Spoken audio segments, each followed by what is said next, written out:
সুনামগঞ্জের ১ ও ৩ আসনে একক প্রার্থী দিতে ব্যর্থ হয়েছে জামায়াত নেতৃত্বাধীন ১১ দলীয় জোট। ২ আসনে ৫ প্রার্থীতে বিভক্ত হয়ে পড়ায় জোটের সমর্থক ও ভোটারদের মধ্যে দেখা দিয়েছে চরম বিভ্রান্তি। তবে ভোটের উৎসবে প্রচারে সরব এই ২ আসনের বিএনপির প্রার্থীরা নানা প্রতিশ্রুতিতে ভোটারদের মন জয়ের চেষ্টায় তারা।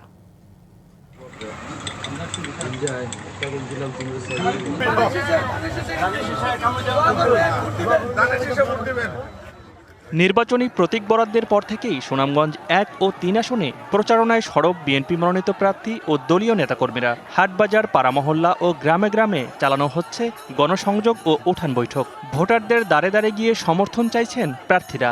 আপনার সবাই সবার জায়গা থেকে এখনই কাজে লাগিয়ে যেতে হবে, কারণ ওরা কিন্তু কাজ আরো আগেই শুরু করছে, মিথ্যাচার আরো আগেই শুরু করছে।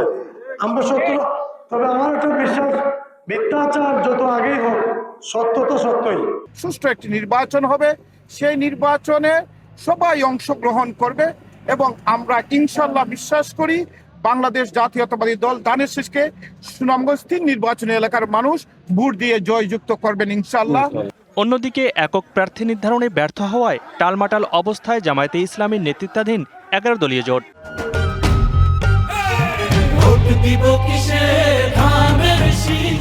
সুনামগঞ্জ ১ আসনে জোট থেকে বাংলাদেশ নিজামে ইসলামী পার্টির মাওলানা মোজাম্মিল হক তালুকদারকে প্রার্থী নির্ধারিত করলেও মাঠ ছাড়েননি জামায়াত প্রার্থী তোফায়েল আহমদ খান। আমি আমার দল এবং জোটের পক্ষ থেকে সমস্ত ভোটারবৃন্দুর কাছে আমার মার্কা আমাকে ভোট দিয়ে নির্বাচিত করার উদাত্ত হবে।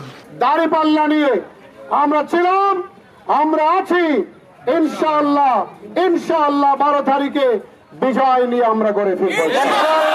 অন্যদিকে সুনামগঞ্জ ৩ আসনে একক প্রার্থী না দেয়ায় জোটের পক্ষে এখন পর্যন্ত মাঠে রয়েছেন বাংলাদেশ খেলাফত মজলিসের শাহিনুর পাশা চৌধুরী, এবি পার্টির সৈয়দ তালহা আলম এবং খেলাফত মজলিসের হাফেজ শেখ মোস্তাক আহমদ। প্রার্থিতা প্রত্যাহার করেছেন জামায়াতের ইয়াসিন খান।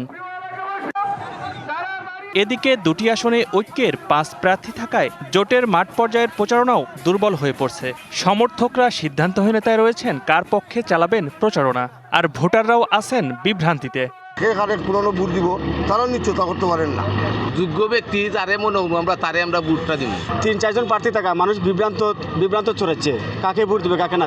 এই পরিস্থিতিতে সংগঠিত ও ধারাবাহিক প্রচারণায় বিএনপি এগিয়ে থাকলেও শেষ পর্যন্ত ভোটের হিসাব কোন দিকে যায় সেটি এখন দেখার বিষয়।